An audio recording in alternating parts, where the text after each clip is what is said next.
tiene la lucha antirracista en su vida. This is Real Madrid star forward Vinicius Jr. With the Brazil national team, the 23-year-old tried to hold back tears after the constant abuse he has suffered on the world stage of professional sports. Here's a sample.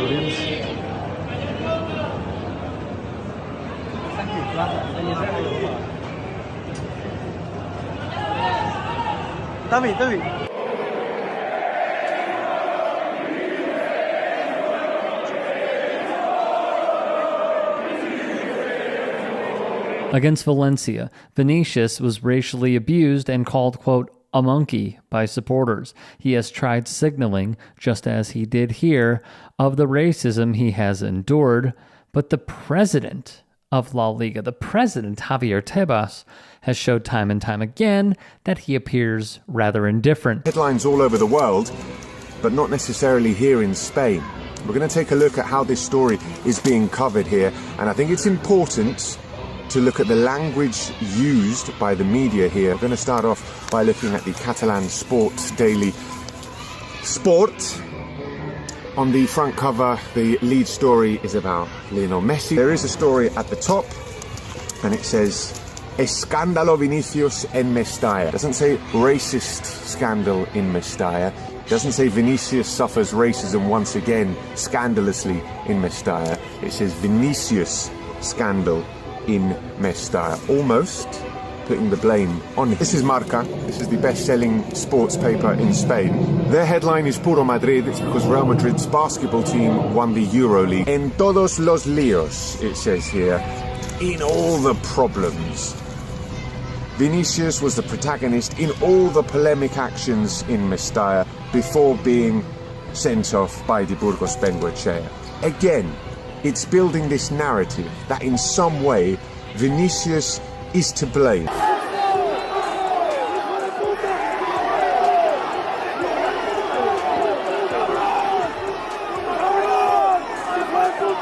Against Real Valladolid, the abuse occurred yet again. This time, bananas were thrown in Vinicius' direction as he left the pitch. As opposed to just telling everybody that you're fighting racism and you've been doing so for years, tell everybody what you've been doing. Show us some kind of evidence of that. But with no evidence, certainly within the stadiums, certainly especially as far as Vinicius Jr. is concerned, I'm not sure how you, as the head of a league, I'm not sure how you, as any right-thinking adult human being, sits down and pens that as a response to Vinicius Jr. ESPN's Shaka Hislop would go at Tebas on the worldwide leader. In the most terrible scenes, has ended up confronting the racism in La Liga and the entirety of Spain after he was racially abused from the stands throughout Real's 1-0 defeat at Valencia on Sunday. And during the game, the Brazilian attempted to point out to the referee the fans who behind the goal were racially abusing him. The ref ignored him. And by the end of the game, he'd been red carded and cast as a villain after wrestling with an opponent who charged at and choked him. The men in Blazers spoke on it as well. We need to come together, even the players from past, and have a unified approach at this. The only way that people are going to listen is if players just step away from games and say, listen, this weekend we ain't playing. Until your rules and regulations are bang in place, there's games that are going to be missed in the calendar. Still, even with many in the media space ringing the alarm, the attacks continued. Atletico Madrid, the fierce rivals to Real, saw their supporters hang a black doll from a highway with Vinicius' number on the back of it.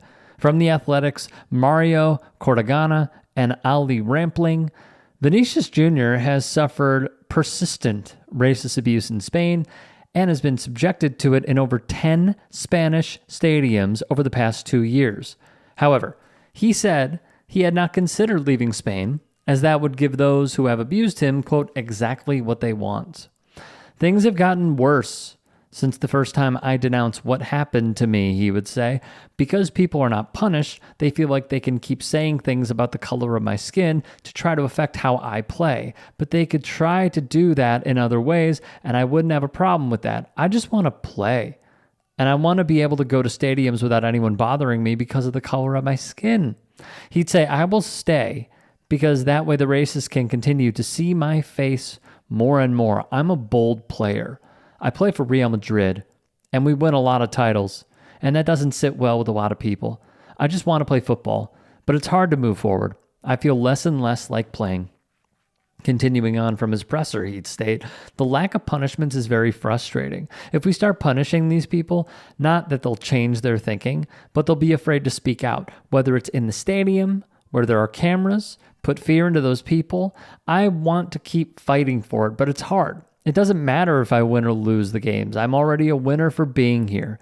And lastly, via ESPN, repeated racist abuse against Vinicius has started a heated debate in Spain about tolerance for racism. Pilar Alegre, Spain's sports and education minister, on Tuesday stressed the government's commitment to combating racism while also condemning the racist incidents.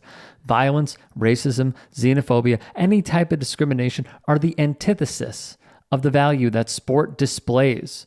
Every 2 weeks, there are meetings with Spain's Sports Council, La Liga, and the Spanish Football Federation to sanction this type of violent behavior. We are going to continue along this line to banish xenophobic and racist behavior from sports, but also from society, as we unfortunately continue to experience this. First things first, y'all, if there are any stories we missed, if there are any that you would like to submit, get at me and follow me on Twitter, Instagram, TikTok. DMs are open, and please, if you can, become a channel member and support our work here at TYT Sports, and or go to tyt.com/join. This is rather simple to me. We have seen how the United States post-Trump years, during and post-Trump years, have shown that fascism should be on the rise, and anything that is anti-racist, morally driven, should be labeled with the widest brush of being woke. And we continue to see this not just in the United States, because we've clearly led the way in the wrong direction. We are seeing it in other countries as well. I mean, Giorgia Meloni won, and she is a complete fascist. In Brazil, the voters did the right thing, but who knows if that's even going to take, and it's going to persist. And this poisonous, toxic mindset of going after someone because they are simply a darker complexion is preposterous. The only way to combat all of this, as we are all one race, the human race, is togetherness. To call out these things that happen. There is too much of a team sports mentality when it comes to not just politics, but also racism. And there needs to be stricter penalties for those who are in attendance that do this. Javier Tebas coming out and giving these wishy-washy statements has not helped the cause.